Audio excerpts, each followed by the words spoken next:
प्रेम से बोलिए लक्ष्मी नारायण भगवान की जय। आप सभी भक्तों पर माता लक्ष्मी की कृपा सदा सर्वदा बरसती रहे। आप सभी भक्तों को अक्षय तृतीया महापर्व की हार्दिक शुभकामनाएं। अक्षय तृतीया को हिंदू धर्म की मान्यताओं के अनुसार सबसे शुभ तिथि माना जाता है। इस दिन कोई भी शुभ कार्य बिना पंचांग देखे, बिना मुहूर्त निकाले किया जा सकता है। लेकिन अक्षय तृतीया को इतना शुभ क्यों माना जाता है? इसको लेकर हिंदू धर्म में कई पौराणिक मान्यताएं चली आ रही हैं। इसे युग आदि तिथि भी माना जाता है। कहते हैं कि इस दिन त्रेता युग का आरंभ हुआ और भगवान परशुराम का अवतार भी इसी दिन हुआ। पौराणिक मान्यताओं के अनुसार अक्षय तृतीया के दिन ही भगवान श्री हरि के छठी अवतार परशुराम जी प्रकट हुए। ब्राह्मण होते हुए भी ये स्वभाव से काफी गुस्से वाले माने जाते हैं। इनके अंदर ब्राह्मण होते हुए भी क्षत्रियों वाले गुण थे। कहते हैं जिस दिन सुदामा अपने मित्र भगवान कृष्ण से मिलने गए थे, उस दिन अक्षय तृतीया थी। सुदामा के पास भगवान श्री कृष्ण को भेंट करने के लिए चावल के मात्र कुछ मुट्ठी भर दाने ही थे, जिन्हें उन्होंने श्री कृष्ण के चरणों में समर्पित कर दिया।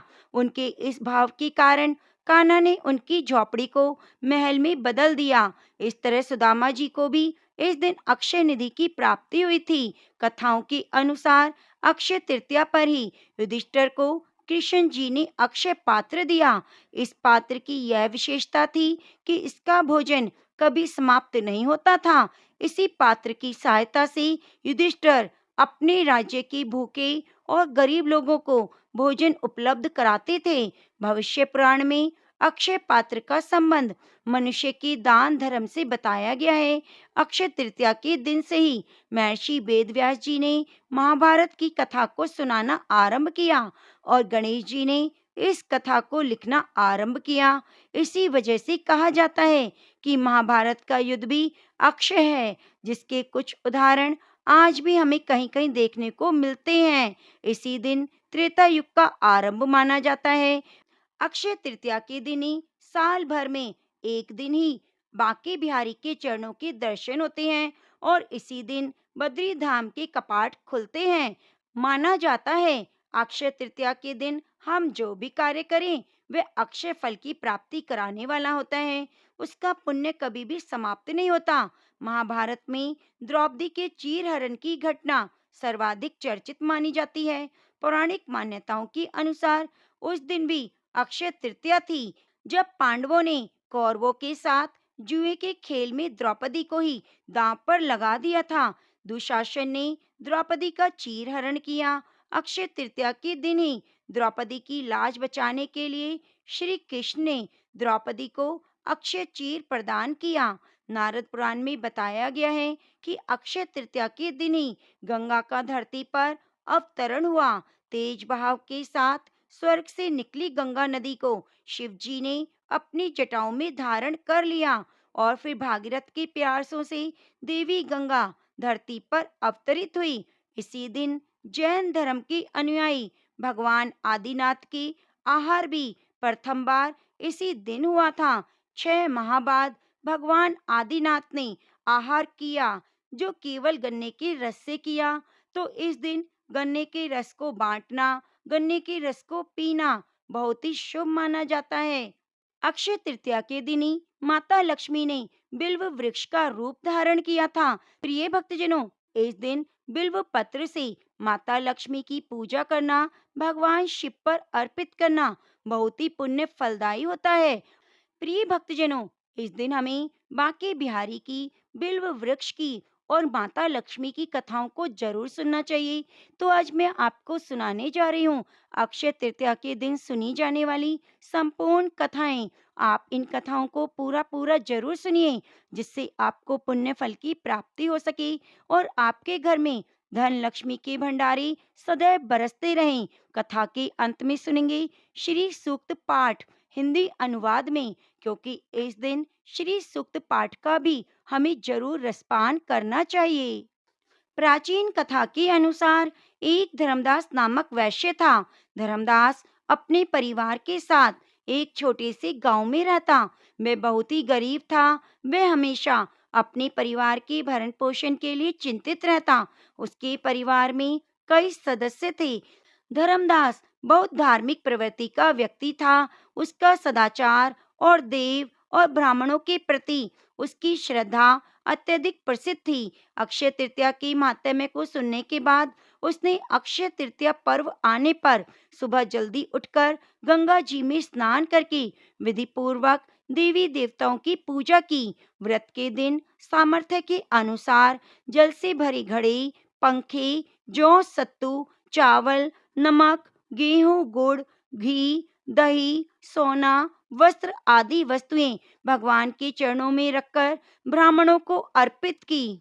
यह सब दान देकर धर्मदास के परिवार वाले और उसकी पत्नी ने उसे रोकने की कोशिश की। उन्होंने कहा, अगर धर्मदास इतना सब कुछ दान में दे देगा तो उसके परिवार का पालन पोषण कैसे होगा।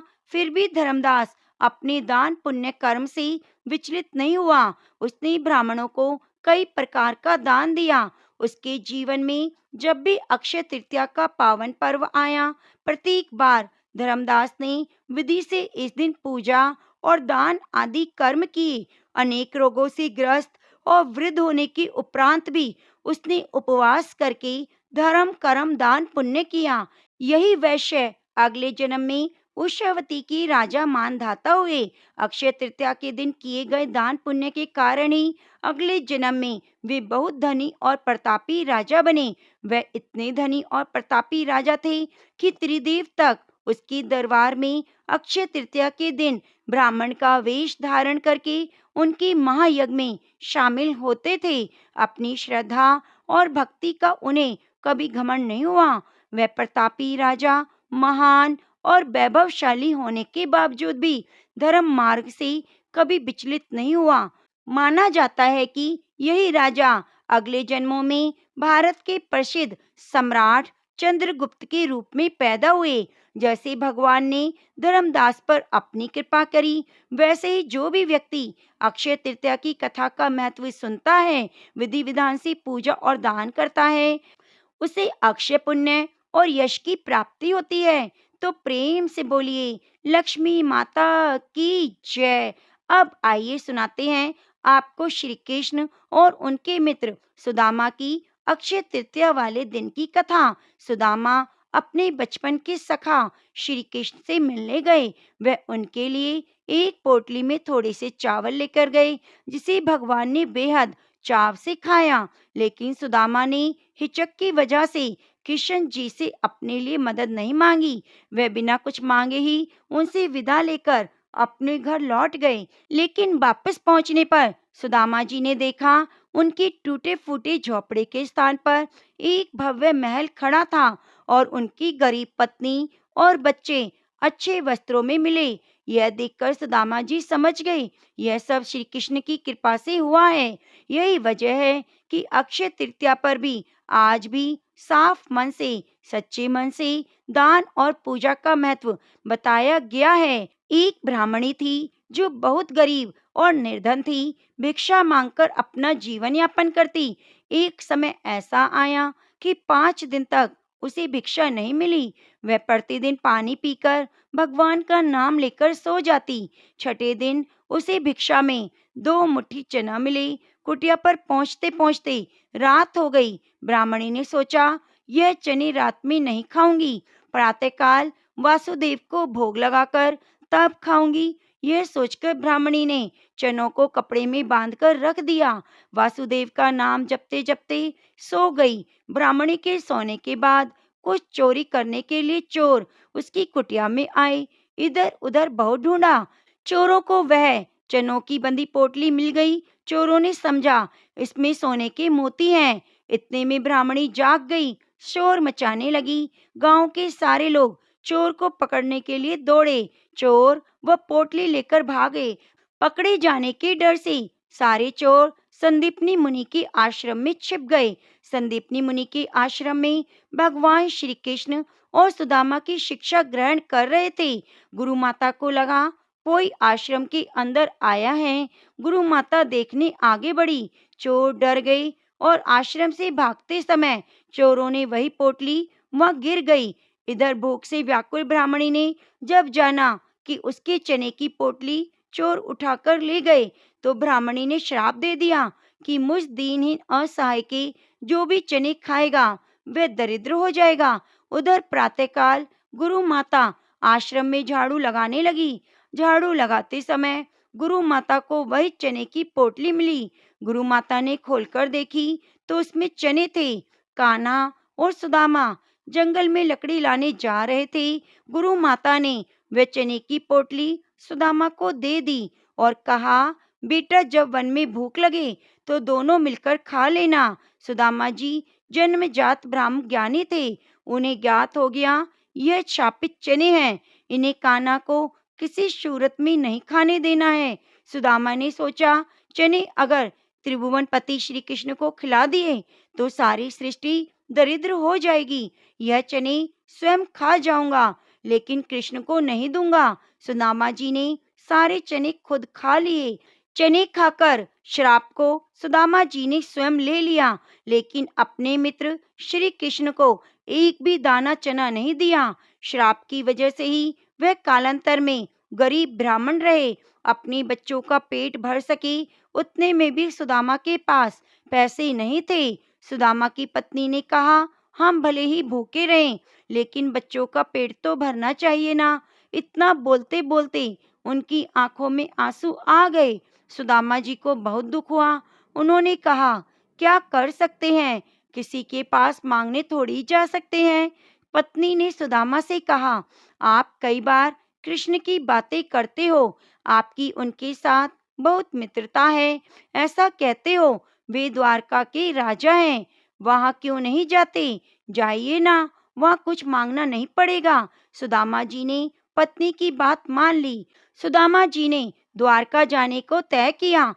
पत्नी से कहा, ठीक है, मैं कृष्ण के पास जाऊंगा, लेकिन उसके बच्चों के लिए क्या लेकर जाऊं? सुदामा की पत्नी पड़ोस में से भुने चावल यानी पोहे ले आई। उन्हें फटे से कपड़े में बांधकर उनकी पोटली बनाई। सुदामा उस पोटली को लेकर द्वारका जाने निकल पड़े। द्वारका देखकर सुदामा तो दंग रह गए। पूरी नगरी सोने की थी, लोग बहुत सुखी थे। सुदामा पूछते पहुंचते कृष्ण के महल पहुंचे। दरबार ने साधु जैसे लगने वाले सुदामा से पूछा, ओ भाई, यह क्या काम है? सुदामा जी ने जवाब दिया, मुझे कृष्ण से मिलना है, वह मेरा मित्र है। अंदर जाकर कहिए कि सुदामा आपसे मिलने आया है। दरबान को सुदामा की वस्त्र देखकर हंसी आई। उसने जाकर कृष्ण को बताया।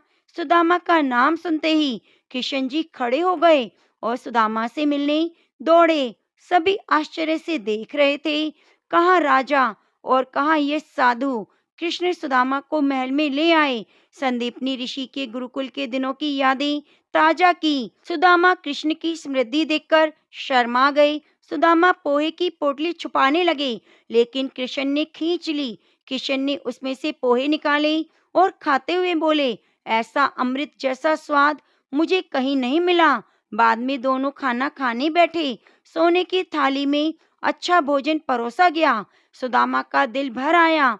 उन्हें याद आया कि घर पर बच्चों को पूरा पेट भर खाना भी नहीं मिलता।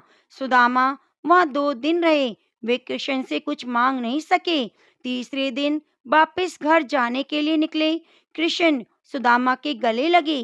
थोड़ी दूर तक छोड़ने गए। घर जाते हुए सुदामा को विचार आया, घर पर पत्नी पूछेगी क्या लाए तो क्या जवाब दूंगा। सुदामा घर पहुंचे। वहां उन्हें अपनी झोपड़ी नजर नहीं आई। उतने में ही एक सुंदर घर में उनकी पत्नी बाहर आई। उसने सुंदर कपड़े पहने थे। पत्नी ने सुदामा से कहा, देखा, भगवान श्री कृष्ण का प्रताप, हमारी गरीबी चली गई। कृष्ण ने हमारे सारे दुख दूर कर दिए। सुदामा को कृष्ण प्रेम याद आया। उनकी आंखों में आंसू आ गए। वह दिन अक्षय तृतीया का था। तब से प्रति अक्षय तृतीया पर श्री कृष्ण और सुदामा की यह कथा पढ़ी और सुनी जाती है। प्रिय भक्तजनों, कृष्ण और सुदामा का प्रेम यानी सच्चा मित्र प्रेम, सच्चे प्रेम में ऊंच या नीच नहीं देखी जाती। गरीबी या अमीरी नहीं देखी जाती। इसलिए आज इतने युगों के बाद भी भगवान श्री कृष्ण और सुदामा की दोस्ती को सच्चे मित्र के रूप में देखा जाता है। तो प्रेम से बोलिए कृष्ण सुदामा की जय। अब आइए सुनते हैं गरीब ब्राह्मण और अक्षय पात्र की एक प्राचीन कथा। भगवान श्री कृष्ण कहते हैं, हे पार्थ, बहुत प्राचीन समय की बात है। विदर्भ देश में एक गरीब ब्राह्मण अपने परिवार के साथ रहता।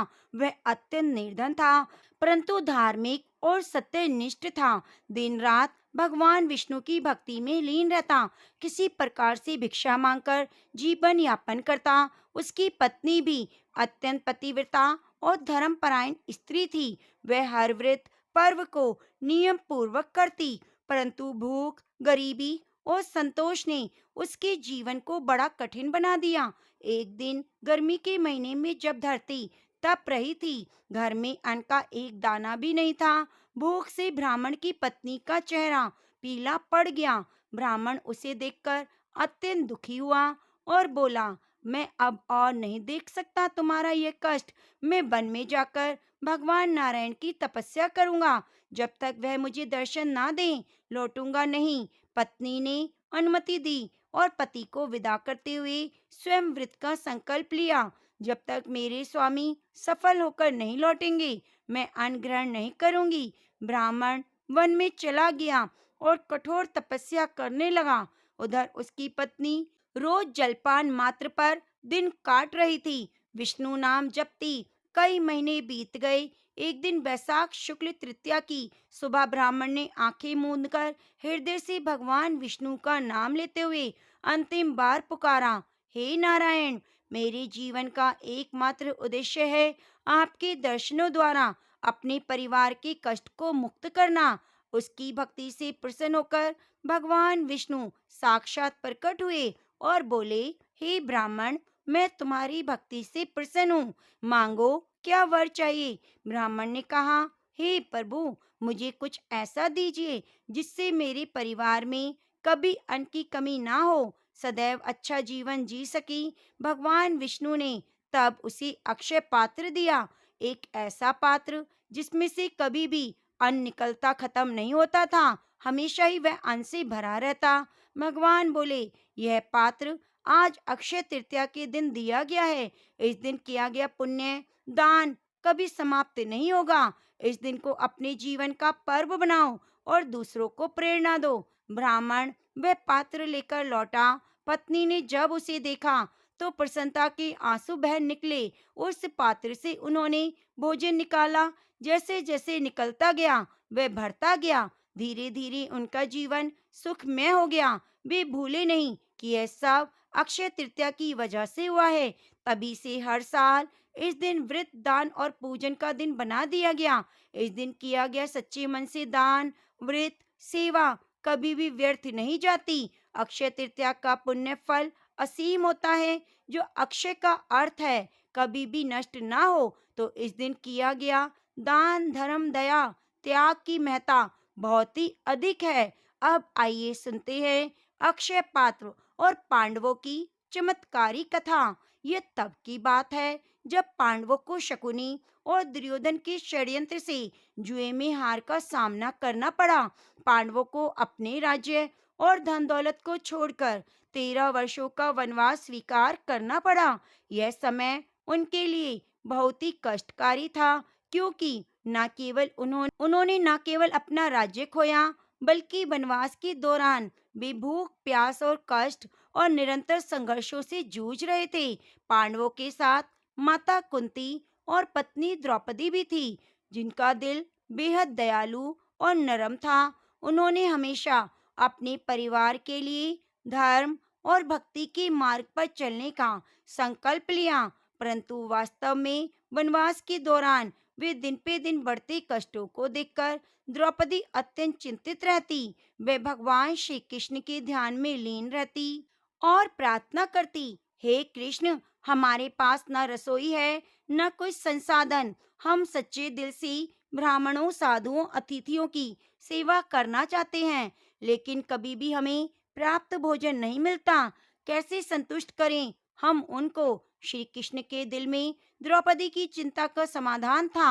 वे तुरंत पांडवों के वनवास स्थल पर पहुंचे। भगवान की दिव्य उपस्थिति ने पांडवों के दिल को शांति दी। द्रौपदी ने भगवान कृष्ण से कहा, हे कृष्ण, हमारी स्थिति इतनी दयनीय हो गई है कि अब हम कुछ भी ठीक से नहीं कर पा रहे। हमारे पास कोई भी साधन नहीं।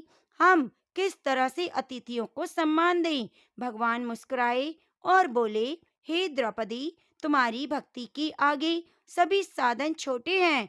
तुम मेरे ऊपर पूरी श्रद्धा रखती हो, इसलिए तुम्हारे लिए कोई भी काम असंभव नहीं। तुम्हारी सेवा, तुम्हारा धर्म, तुम्हारी भक्ति से मैं प्रसन्न हूँ। फिर भगवान श्री कृष्ण ने अपने दिव्य अक्षय पात्र को द्रौपदी के पास भेज दिया और कहा, यह पात्र तुम्हारे पास है। जब तक तुम स्वयं भोजन नहीं करोगी, तब तक ये खाली नहीं होगा। जब भी तुम्हारे पास कोई भूखा अतिथि आएगा, यह पात्र उन्हें बिना किसी कमी के भोजन प्रदान करेगा। लेकिन याद रखो, जब द्रौपदी स्वयं भोजन कर लेगी, तब तक ये पात्र भरपूर रहेगा, लेकिन उसके बाद खाली हो जाएगा।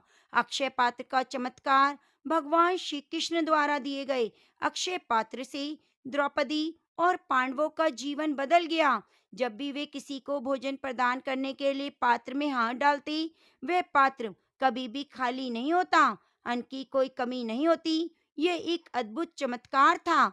यहाँ तक कि पांडवों के पास और कोई उपाय नहीं था। यह पात्र उनके लिए कृष्ण की दिव्य कृपा बनकर आया। इस पात्र से प्राप्त भोजन से न केवल उन्हें जीवन भर के लिए अन्न दिया, बल्कि भगवान श्री कृष्ण के इस वरदान ने उन्हें निरंतर साहस और शक्ति भी दी। एक दिन एक साधु ने पांडवों के आश्रम का दौरा किया और पूछा, पांडवों, क्या आप लोग मुझे भोजन दोगे? द्रौपदी ने तुरंत अक्षय पात्र से भोजन निकाला और उन्हें दिया। जैसे ही भोजन करने लगे, एक आश्चर्यजनक बात हुई। पात्र ने जितना भी भोजन दिया, वह कभी खाली नहीं हुआ। वह पात्र अपार पुण्य और आशीर्वाद का प्रतीक बन गया।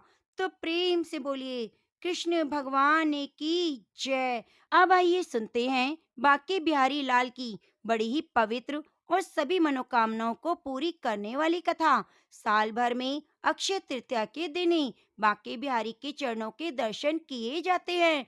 तो प्रेम से बोलिए, बांके बिहारी लाल की जय। मथुरा के निकट एक गांव में एक छोटी सी लड़की रहा करती थी। वृंदावन के पास होने के कारण वहाँ बहुत सारे लोग ठाकुर जी के दर्शनों के लिए जाते थे। तो उस बच्ची के घर वाले भी हर साल ठाकुर जी के दर्शन के लिए जाते। तो वह लड़की अपने बाबा से कहती, बाबा, मुझे भी ठाकुर जी के दर्शन करने हैं।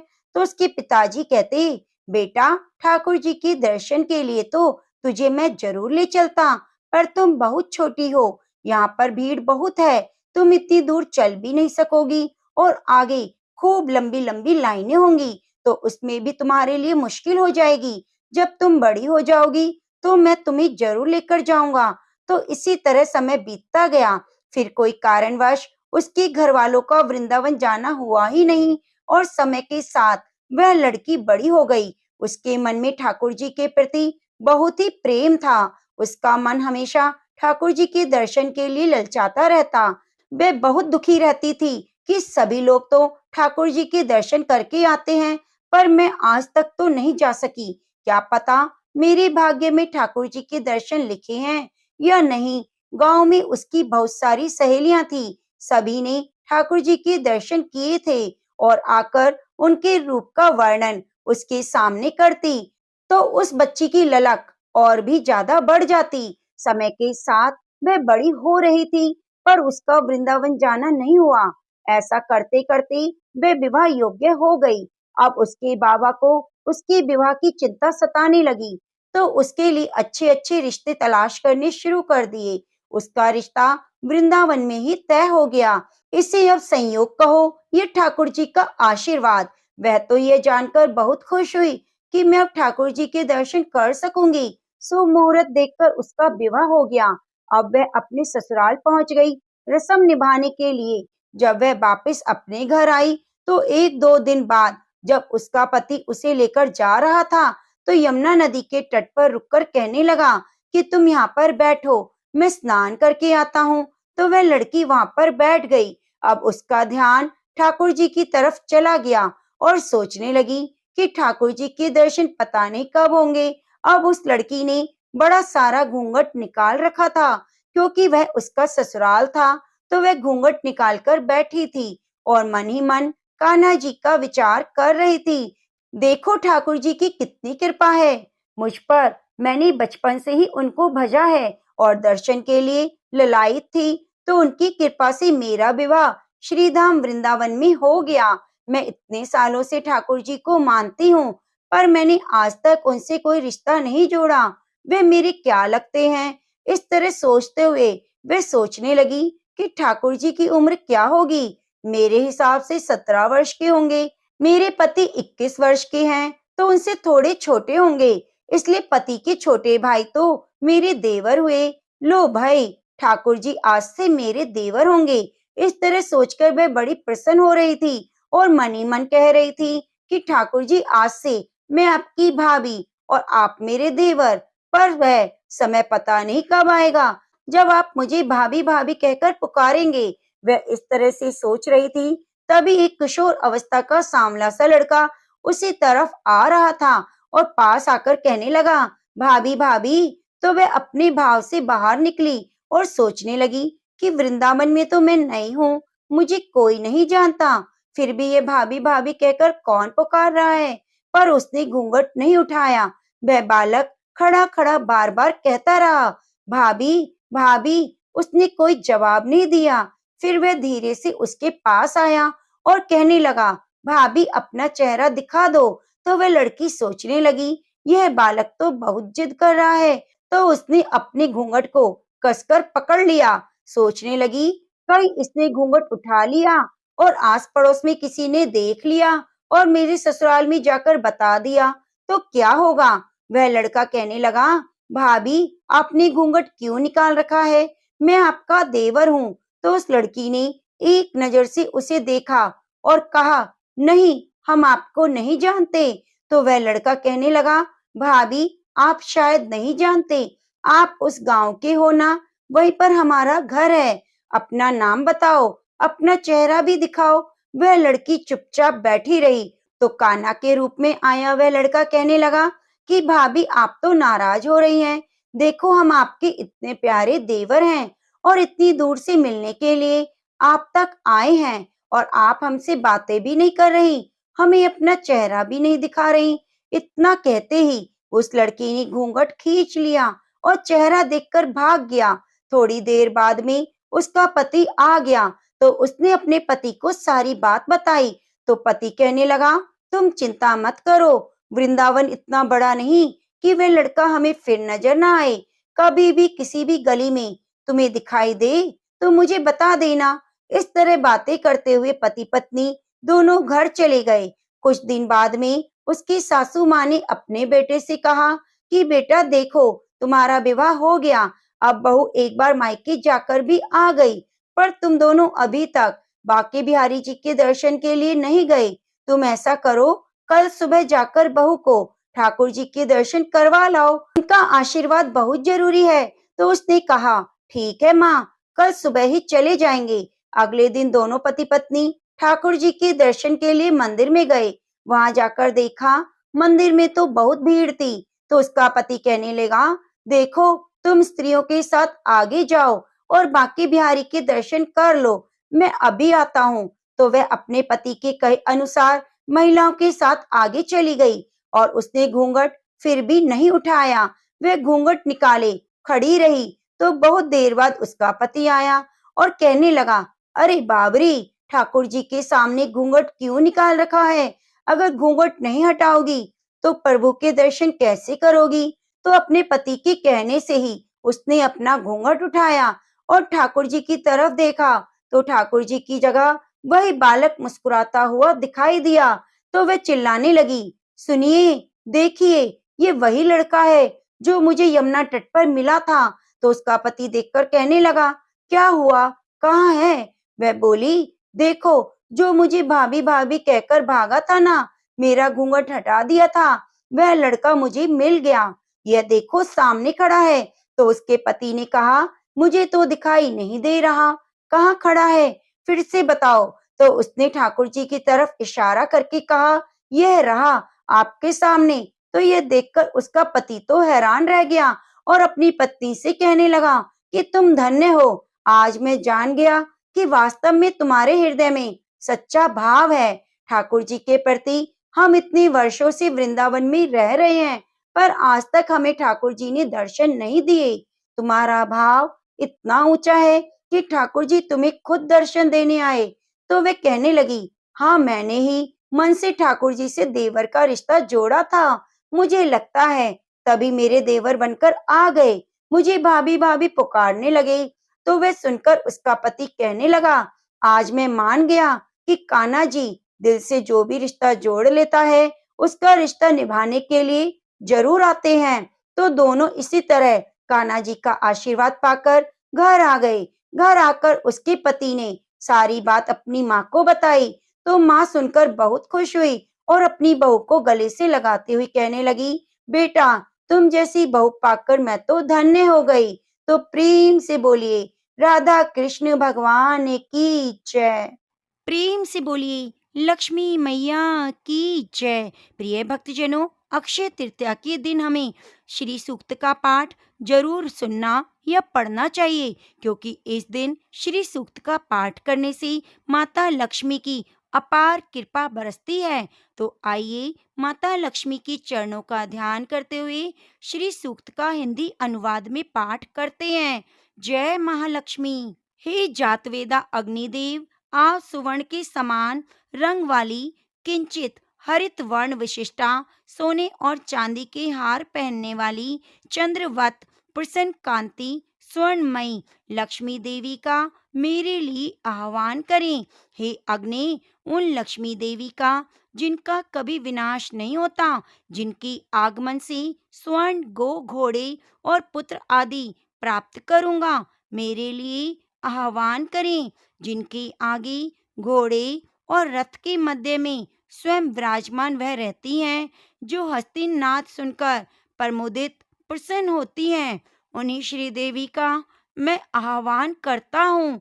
लक्ष्मी देवी मुझे प्राप्त हो, जो साक्षात ब्रह्म रूप मंद मंद मुस्कुराने वाली, सोने के आवरण से आवृत, दयाद्र, तेजोमय, पूर्ण कामा, भक्त अनुग्रह कारिणी, कमल के आसन पर विराजमान और पद्म वर्णा है, उन लक्ष्मी देवी का मैं यहाँ आह्वान करता हूँ। मैं चंद्र के समान शुभ्र कांति वाली, सुंदर, द्युतिशालिनी, यश दीप्तिमती, स्वर्ग लोक में देवगणों द्वारा पूजिता, उदार शिला, पद्म हस्ता लक्ष्मी देवी की मैं शरण ग्रहण करता हूँ। मेरा दारिद्र्य दूर हो जाए, मैं आपको शरण के रूप में वर्ण करता हूँ। सूर्य के समान प्रकाश स्वरूपे आपके ही तप से वृक्षों में श्रेष्ठ मंगलमय बिल्व वृक्ष उत्पन्न हुआ। उसके फल आपके अनुग्रह से हमारे भारी और भीतरी दारिद्र्य को दूर करें। हे देवी, देव सखा कुबेर और उनके मित्र मणिभद्र और दक्ष प्रजापति की कन्या कीर्ति मुझे प्राप्त हो, अर्थात मुझे धन और यश की प्राप्ति हो। मैं इस देश में उत्पन्न हुआ हूँ, मुझे कीर्ति और रिद्धि प्रदान करें। लक्ष्मी की बड़ी बहन अलक्ष्मी का, जो सुधा और पिपासा से मलिन क्षीण काय रहती है, उसका नाश चाहता हूँ। हे देवी, मेरे घर से हर प्रकार के दारिद्र्य और अमंगल को दूर करो। जिनका प्रवेश द्वार सुगंधित है, जो कठिनता से प्राप्त हो, नित्य पुष्टा है, जो गोमय के बीच निवास करती है, सब भूतों की स्वामिनी, उन लक्ष्मी देवी का मैं आह्वान करती हूँ। मन की कामना, संकल्प सिद्धि और वाणी की सत्यता मुझे प्राप्त हो। गो आदि पशुओं और विभिन्न अन्नों भोग्य पदार्थों के रूप में, यश के रूप में श्री देवी हमारे यहाँ आगमन करे। लक्ष्मी के पुत्र कदर्म की हम संतान हैं। कदर्म ऋषि, आप हमारे यहाँ उत्पन्न हो और पद्मों की माला धारण करने वाली माता लक्ष्मी को हमारे कुल में स्थापित करें। जल स्निग्ध पदार्थों की सृष्टि करें। लक्ष्मी पुत्र चिक्कलित आप भी मेरे घर में वास करें। माता लक्ष्मी का मेरे कुल में निवास कराएं। हे अग्नि आर्द्र स्वभावा कमल हस्ता पुष्टि रूपा पीत वर्णा पद्मों की माला धारण करने वाली चंद्रमा के समान शुभ्र कांति से युक्त स्वर्णमयी लक्ष्मी देवी का मेरे यहाँ आह्वान करें। हे अग्नि जो दुष्टों को निग्रह करने वाली होने पर भी कोमल स्वभाव की है, जो मंगलदायिनी अवलंबन प्रदान करने वाली यष्टि रूपा सुंदर वर्ण वाली सुवर्ण माला धारिणी सूर्य स्वरूपा और हिरणमयी है, उन लक्ष्मी देवी का मेरे यहाँ आह्वान करें। हे अग्नि कभी नष्ट ना होने वाली उन लक्ष्मी देवी का मेरे यहाँ आह्वान करें, जिनकी आगमन से बहुत सा धन गोएं दासियां अश्व और पुत्र हमें प्राप्त हो। जिसे लक्ष्मी की कामना हो वह प्रतिदिन पवित्र और संयमशील होकर अग्नि में घी की आहुतियां दे और इन 15 ऋचाओं वाले श्री सूक्त का निरंतर पाठ करे। तो प्रेम से बोलिए लक्ष्मी नारायण भगवान की जय। अब आइए सुनते हैं माता लक्ष्मी की बड़ी ही पवित्र कथा। कहा जाता है कि आज ही के दिन माता लक्ष्मी ने बिल्व वृक्ष का रूप धारण कर भगवान शिव की पूजा की। तो आप इस कथा को बड़ी ही श्रद्धा पूर्वक पवित्र मन से पूरा जरूर सुनिए और कथा को सुनते हुए वीडियो को लाइक करके कमेंट बॉक्स में माता लक्ष्मी की जय लिखना ना भूलें। जय महालक्ष्मी। आपकी जो भी कथा को सुन रहा है, हे माँ आप उनके घर में सदैव धन लक्ष्मी के भंडारे भरना, दरिद्रता को दूर करना, वंश में वृद्धि करना, सब सुख सुविधाएं देना, मनोकामनाओं को पूरी करना, अच्छा स्वास्थ्य देना। तो प्रेम से बोलिए लक्ष्मी नारायण भगवान की जय, गौरी शंकर भगवान की जय। नारद जी ने एक बार भोलेनाथ की स्तुति करके पूछा, प्रभु आपको प्रसन्न करने के लिए सबसे उत्तम और सुलभ साधन क्या है? हे त्रिलोकीनाथ, आप तो निर्विकार और निष्काम हैं, आप सहज ही प्रसन्न हो जाते हैं। फिर भी मेरे जानने की इच्छा है कि आपको क्या प्रिय है। तब शिव जी बोले, नारद जी वैसे तो मुझे भक्त के भाव सबसे प्रिय हैं, फिर भी आपने पूछा है तो मैं बताता हूँ। मुझे जल के साथ बिल्व पत्र बहुत प्रिय है। जो अखंड बिल्व पत्र मुझे श्रद्धा से अर्पित करते हैं, मैं उन्हें अपने लोक में स्थान देता हूँ। नारद जी भगवान शंकर और माता पार्वती की वंदना कर अपने लोक को चले गए। उनके जाने के बाद पार्वती जी ने शिव जी से पूछा, हे प्रभु मेरी यह जानने की बड़ी तीव्र इच्छा हो रही है कि आपको बेलपत्र इतने प्रिय क्यों हैं? कृपया करके मेरी जिज्ञासा शांत कीजिए। तब शिव जी बोले, हे शिवे, बिल्व के पत्ते मेरी जटा के समान हैं। त्रिपत्र यानी 3 पत्ते ऋग्वेद, यजुर्वेद और सामवेद हैं। शाखाएं समस्त शास्त्र का स्वरूप हैं। बिल्व वृक्ष को आप पृथ्वी का कल्प वृक्ष समझे, जो ब्रह्मा विष्णु शिव स्वरूप है। हे पार्वती, स्वयं माँ लक्ष्मी ने शैल पर्वत पर बिल्व रूप में जन्म लिया। इस कारण भी बेल का वृक्ष मेरे लिए अति प्रिय है। माँ लक्ष्मी ने बिल्व का रूप धरा, यह सुनकर पार्वती जी कौतूहल में पड़ गईं। पार्वती जी कौतूहल से उपजी जिज्ञासा को रोक ना पाई। उन्होंने पूछा, देवी लक्ष्मी ने आखिर बिल्व वृक्ष का रूप क्यों लिया? आप ये कथा विस्तार से बताइए। भोलेनाथ ने देवी पार्वती को कथा सुनाना शुरू किया। हे देवी, सतयुग में ज्योति रूप में मेरे अंश का रामेश्वर लिंग था। ब्रह्म आदि देवों ने उसका विधिवत पूजन अर्चन किया।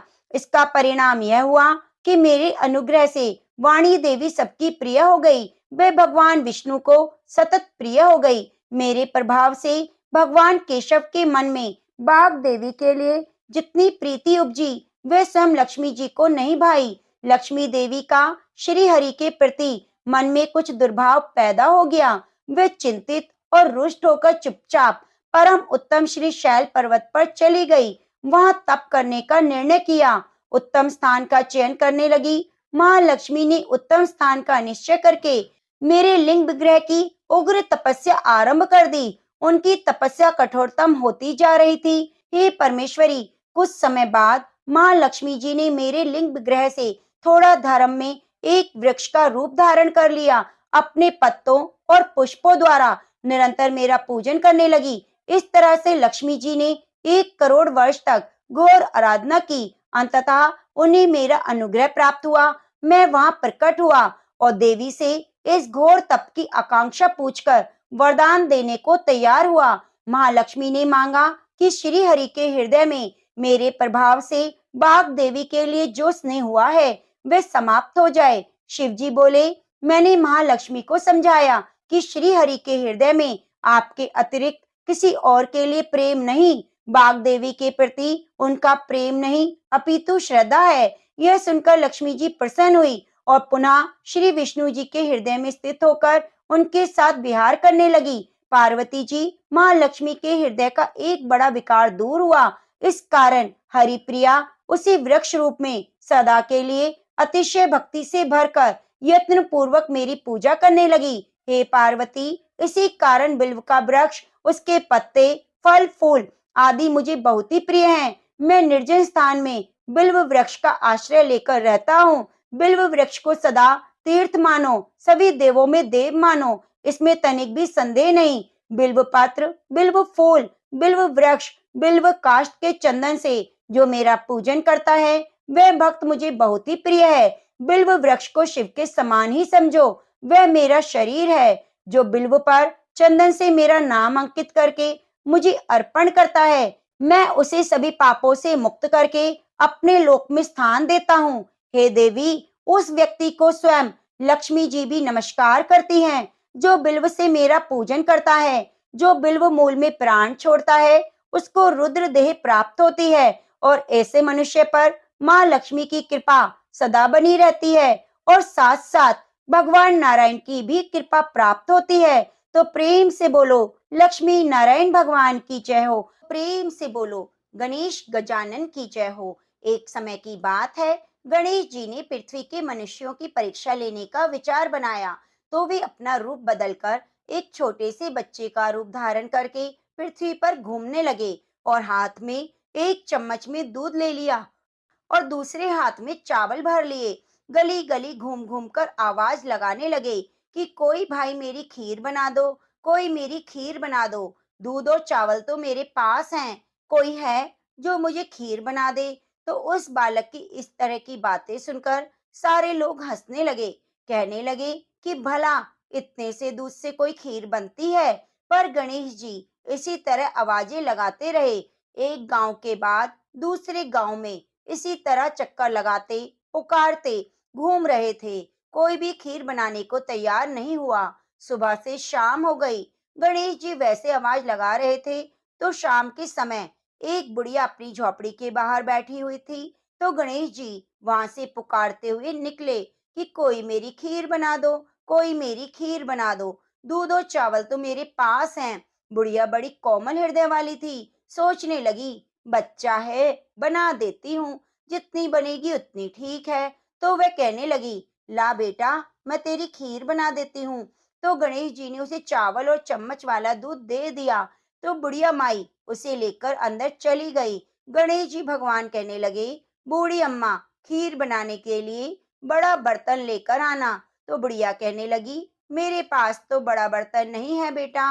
गणेश जी कहने लगे, अंदर जाकर देखो तो सही। बुढ़िया जैसे ही अंदर गई तो एक बड़ी सी कढ़ाई रखी हुई थी। तो बुढ़िया को पता चल गया कि यह कोई साधारण बालक नहीं है। तो बुढ़िया ने चूल्हे पर कढ़ाई को चढ़ाया और जैसे ही बूढ़ी अम्मा ने वह दूध और चावल कढ़ाई के अंदर डाले तो तूफान आ गया। कढ़ाई लबालब भर गई। जैसे जैसे खीर तैयार हो रही थी उसके अंदर से केसर की बहुत अच्छी खुशबू आ रही थी। खीर बनते ही गणेश भगवान बूढ़ी अम्मा से कहने लगे, माँ जी, मैं स्नान करके आता हूँ। आप ऐसे करो, पूरे नगर निवासियों का न्योता दे दो ताकि वह भी खीर खाने आ जाएं। बूढ़ी माँ ने कहा, ठीक है। तो वह गांव वालों को न्योता देने चली गई। गणेश जी स्नान करने चले गए तो उसी समय बुढ़िया का बेटा और बहू खेत से आए थे। तो बहू सोचने लगी, माँ जी तो पूरे नगर को न्योता देने चली गई तो मेरे लिए खीर नहीं बचेगी। उसने जल्दी से एक थाली ली और उसके अंदर खीर डालकर रसोई में किवाड़ के पीछे बैठ गई और कहने लगी, ले गणेशिया, भोग लगा। ले गणेशिया, भोग लगा और खीर खा ली। उस थाली को चक्की के नीचे छुपा दिया। बुढ़िया न्योता देकर आई तो गांव वाले सोचने लगे, कल तो बुढ़िया के पास कुछ नहीं था, आज इतना धन कैसे हो गया? ये हमें खीर खिलाएगी। तो सारे मिलकर बुढ़िया के घर पहुंचे कि चलो देखते हैं आज बुढ़िया माई हमें क्या खिलाने वाली है।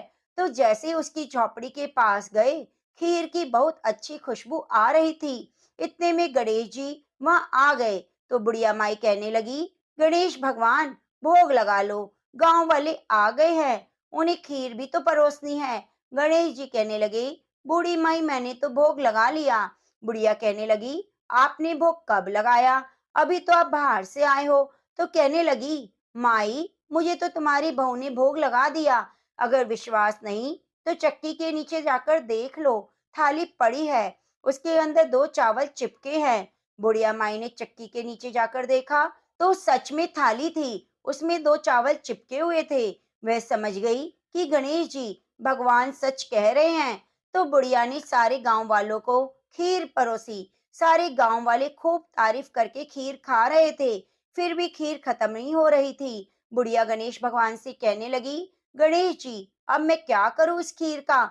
यह कढ़ाई तो वैसी की वैसी ही है। उसने कहा, बुढ़िया माई सुबह न्योता और दे देना, एक बार और सारे नगर निवासियों को खीर खिला देना।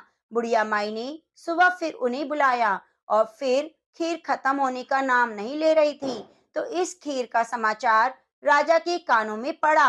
राजा ने अपने सैनिकों को भेजकर कहा कि जाओ उस बुढ़िया के पास और उस खीर की कढ़ाई को यहाँ लेकर आओ।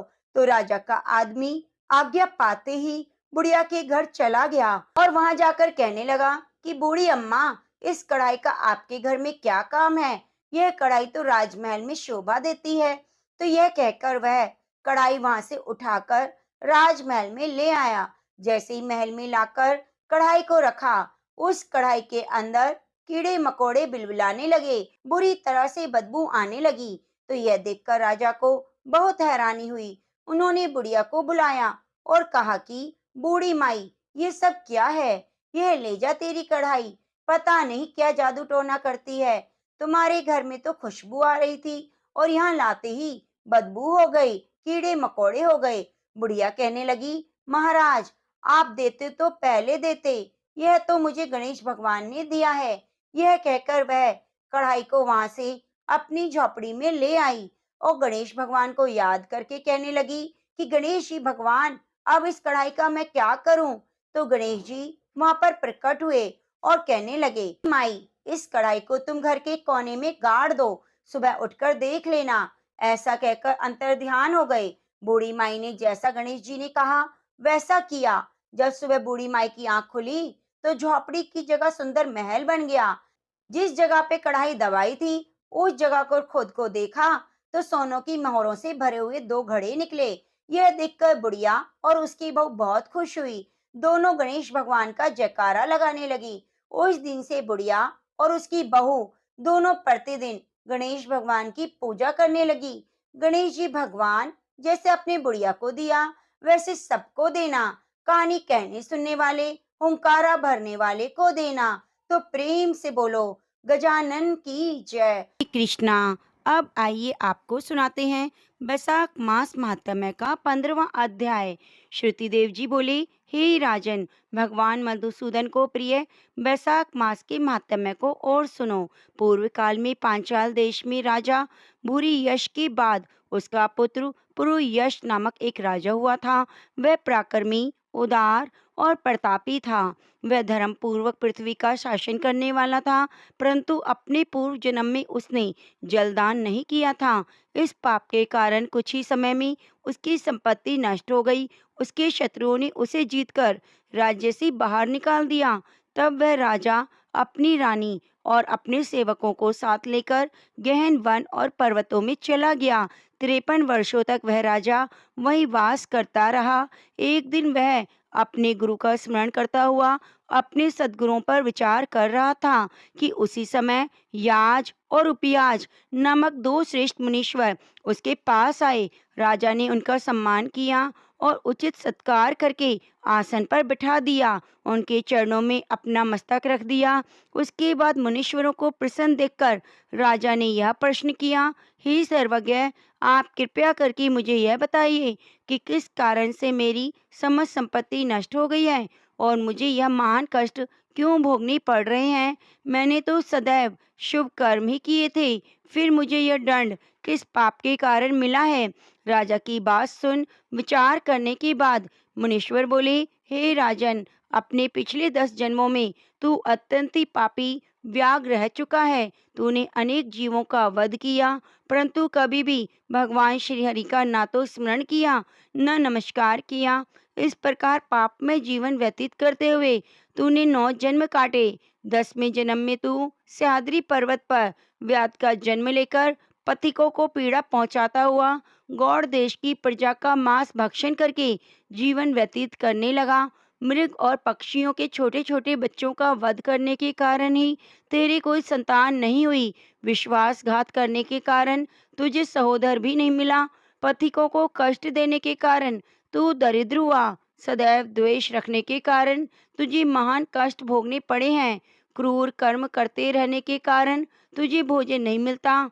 यही कारण है कि जो तुझे पीड़ा होती है। फिर तेरा उत्तम कुल में जन्म हुआ, उसका कारण भी सुन। अपने 10वें जन्म में जब तू गौड़ देश के पथिकों को कष्ट पहुंचाया करता, पथिकों को कष्ट देने के कारण तू दरिद्री हुआ। स्वेद देश करने के कारण तुझे महान कष्ट भोगने पड़े हैं। क्रूर कर्म करते रहने के कारण तुझे भोजन नहीं मिलता। यही कारण है कि जो तुझे पीड़ा होती है। फिर तेरा उत्तम कल में जन्म हुआ, उसका कारण भी सुन। अपने 10वें जन्म में जब तू गौड़ देश के पथिकों को कष्ट पहुंचाया करता था, तब एक दिन 2 धनी वैश्य और कर्शन नामक एक मुनि उस गहन वन में होकर निकले। धन की इच्छा से तूने एक वैश्य को जब मार डाला, तो दूसरा वैश्य अपना धन पेड़ों के पीछे फेंककर भाग गया। तेरे उस खूनी स्वरूप को देखकर कर्शन मुनि भी जान बचाने को भागे, परंतु धूप और प्यास से विकल होकर वे समीप ही गिर पड़े। तूने धन का पता पूछने की इच्छा से कर्शन मुनि को मूर्छित देखकर उनकी सेवा की और उन्हें सुखी किया। स्वस्थ होने पर तूने मुनि से वैश्य द्वारा फेंके गए धन का पता जान लिया और प्रसन्न होकर मुनि को निर्भय हो चले जाने को कह दिया। यद्यपि तूने अपने प्रयोजन की सिद्धि के लिए मुनि की रक्षा की, परंतु हे राजन, उसी पुण्य के कारण तूने अगले जन्म में महान राजवंश में जन्म लिया। हे राजन, यदि तू वास्तव में उत्तम गति और सुख की कामना करता है, तो अब निश्चय पूर्वक परम पुनीत वैशाख मास का सेवन कर। अक्षय तृतीया के दिन ब्याई हुई गौ ब्राह्मण को दान दे। छत्री और हरि प्रतिमा का दान कर। जल का प्याऊ लगा। नित्य स्नान करके भगवान माधव का पूजन कर। ऐसा करने से तेरी विजय होगी। इस प्रकार समझाकर जब याज और उपयाज चले गए, तब राजा ने भगवान विष्णु के चरणों में मन को धारण कर अपने सहयोगियों को साथ लेकर पुनः पांचाल राज्य में प्रवेश किया। उसने बड़े ही मनयोग से प्रजा सहित वैशाख धर्म का पालन करना आरंभ किया। फिर उसने अपनी बची हुई सेना एकत्रित की। जब शत्रुओं ने उस पर पुनः चढ़ाई की, तो उसने उनका डटकर सामना किया, उन्हें हराकर भगा दिया। उसने हारे हुए शत्रुओं से 10 अरब घोड़े, 3 करोड़ हाथी, 1 अरब रथ, 10 सहस्त्र ऊंट और 3 लाख गधे वसूल किए और बहुत सा कर भी लिया। उसके बाद वह पूरी तरह निर्भय होकर रहने लगा। वह चक्रवर्ती राजा हुआ। उसके शूरवीर, उदार और पराक्रमी 5 पुत्र हुए। उसकी प्रजा उसे बहुत चाहने लगी। राजा निष्काम होकर भगवान मधुसूदन की प्रसन्नता के लिए श्रेष्ठ धर्म का पालन करने लगा। भगवान मधुसूदन की कृपा से उस राज्य की समस्त प्रजा अपने राजा से अनुराग करने लगी। उस राजा के पुण्य प्रताप और धर्म में प्रीति प्रगाढ़ देखकर भगवान मधुसूदन ने प्रसन्न होकर अक्षय तृतीया के दिन अपने परम भागवत स्वरूप में शंख चक्र गदा पद्म पीतांबर और बनमाला धारण किए। लक्ष्मी जी सहित अपने अनुचरों और गरुड़ सहित राजा को दर्शन देकर कृतार्थ किया। भगवान के उस सहस्त्र सूर्य के समान तेज को देखकर राजा ने अपने नेत्रों को बंद कर लिया। हर्ष में मग्न हो गया। प्रेम से विहल होकर वह रोमांचित हो गया और आत्मविभोर होकर नेत्रों से जल वर्षा करता हुआ अति विनीत भाव से दोनों हाथ जोड़कर दंडवत करके भगवान की स्तुति करने लगा। तो प्रेम से बोलिए, लक्ष्मी नारायण भगवान की जय। अब आइए सुनते हैं श्रीमद् भागवत गीता की 9वें अध्याय का महात्म्य। आपने कल के अध्याय में सुना श्रीमद् भागवत गीता के 8वें अध्याय का सार। महादेव जी कहते हैं, पार्वती जी, अब मैं आदर पूर्वक 9वें अध्याय के महात्म्य का वर्णन करूंगा। तुम स्थिर होकर सुनो। नर्मदा के तट पर महिष्मती नाम की एक नगरी है। वहाँ माधव नाम के एक ब्राह्मण रहते थे, जो वेद वेदांगों के तत्वज्ञ और समय समय पर आने वाले अतिथियों के प्रेमी थे। उन्होंने विद्या के द्वारा बहुत सा धन कमाकर एक महान यज्ञ का अनुष्ठान आरंभ किया। उस यज्ञ में बलि देने के लिए एक बकरा मंगाया। जब उसके शरीर की पूजा हो गई, तब सबको आश्चर्य में डालते हुए उस बकरे ने हंसकर उच्च स्वर से कहा, ब्राह्मण, इन बहुत से यज्ञों द्वारा क्या लाभ? इनका फल तो नष्ट हो जाने वाला है और ये जन्म जरा मृत्यु के भी कारण है। यह सब करने पर भी मेरी जो वर्तमान दशा है उसे देख लो। बकरे के इस अत्यंत कौतूहलजनक वचन को सुनकर यज्ञ मंडप में रहने वाले सभी लोग बहुत विस्मित हुए। तब वे यजमान ब्राह्मण हाथ जोड़कर अपलक नेत्रों से देखते हुए बकरे को प्रणाम करके श्रद्धा और आदर के साथ पूछने लगे। ब्राह्मण बोले, आप किस जाति के थे? आपका स्वभाव और आचरण कैसा था? किस कर्म से आपको बकरे की योनि प्राप्त हुई, यह मुझे बताएं। बकरा बोला, ब्राह्मण, मैं पूर्व जन्म में ब्राह्मणों के अत्यंत निर्मल कुल में उत्पन्न हुआ, समस्त यज्ञों का अनुष्ठान करने वाला और वेद विद्या में प्रवीण था। एक दिन मेरी स्त्री ने भगवती दुर्गा की भक्ति से विनम्र होकर अपने बालक के रोग की शांति के लिए बलि देने के लिए मुझसे निमित्त एक बकरा मंगाया। उसके बाद जब चंडिका के मंदिर में वह बकरा मारा जाने लगा, उस समय उसकी माता ने मुझे शाप दिया, ओ ब्राह्मणों में नीच पापी, तू मेरे बच्चे का वध करना चाहता है, इसलिए तू भी बकरे की योनि में जन्म लेगा। द्विश्रेष्ठ, तब कालवश मृत्यु को प्राप्त होकर मैं बकरा हुआ। यद्यपि मैं पशु योनि में पड़ा हूँ, तो भी मुझे अपने पूर्व जन्मों का स्मरण बना हुआ है। ब्राह्मण, यदि आपको सुनने की उत्कंठा हो तो मैं एक और आश्चर्य की बात बताता हूँ। कुरुक्षेत्र नाम का एक नगर है जो मोक्ष प्रदान करने वाला है। वहाँ चंद्र शर्मा नामक एक सूर्यवंशी राजा राज्य करते थे।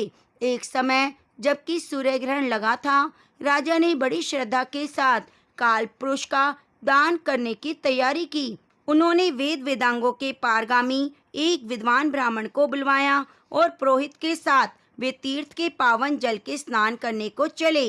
तीर्थ के पास पहुंचकर राजा ने स्नान किया, 2 वस्त्र धारण किए, फिर पवित्र और प्रसन्नचित होकर उन्होंने श्वेत चंदन लगाया। बगल में खड़े हुए पुरोहित का हाथ पकड़कर तत्कालोचित मनुष्यों से घिरे हुए अपने स्थान पर लौट आए। आने पर राजा ने यथोचित विधि से भक्ति पूर्वक ब्राह्मण को काल पुरुष का दान किया। तब काल पुरुष का हृदय चीरकर उसमें से एक पापात्मा चांडाल प्रकट हुआ।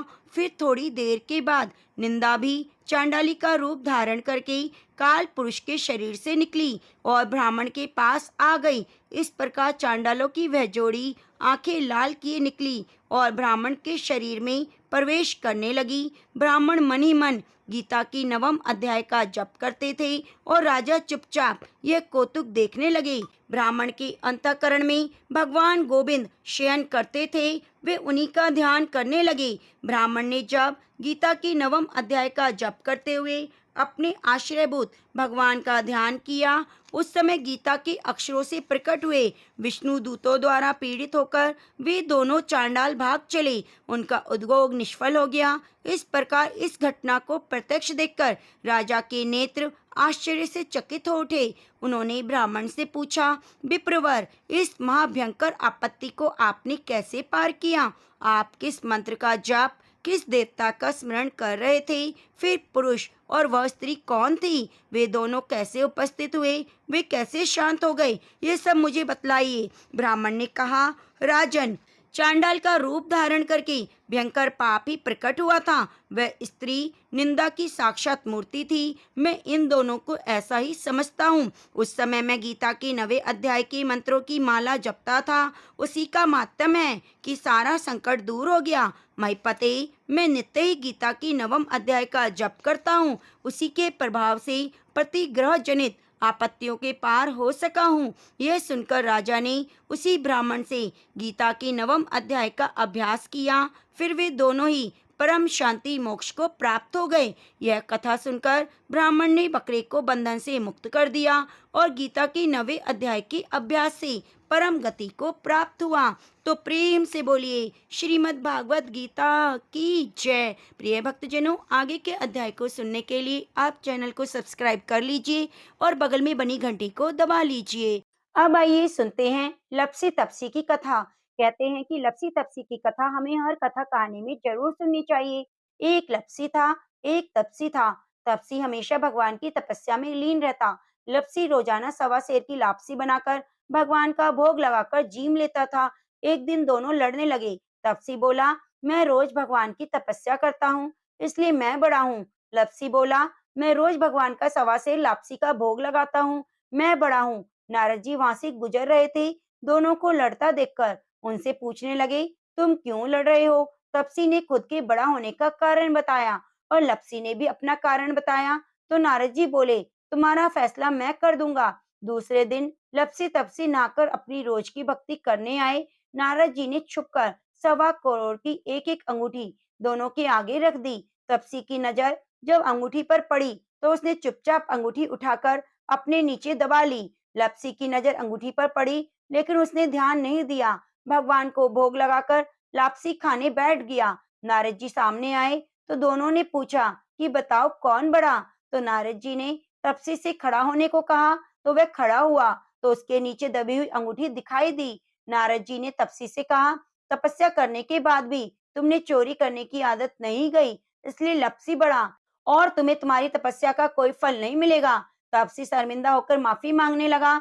उसने नारद जी से पूछा, मुझे मेरी तपस्या का फल कैसे मिलेगा? नारद जी ने कहा, यदि कोई गाय कुत्ते की रोटी नहीं बनाएगा तो उसका फल तुझे मिलेगा। यदि कोई ब्राह्मण को भोजन कराकर दक्षिणा नहीं देगा तो उसका फल तुझे मिलेगा। यदि कोई साड़ी के साथ ब्लाउज नहीं देगा तो उसका फल तुझे मिलेगा। यदि कोई दिए से दिया जलाएगा तो उसका फल तुझे मिलेगा। यदि कोई सारी कहानी कहकर तुम्हारी कहानी नहीं सुनेगा तो उस कथा कहानी का फल तुम्हें मिलेगा। उसी दिन से हर वृत्त कथा कहानी के साथ लप्सी तप्सी की कहानी भी सुनी जाने लगी। तो प्रेम से बोलिए लप्सी तप्सी की जय।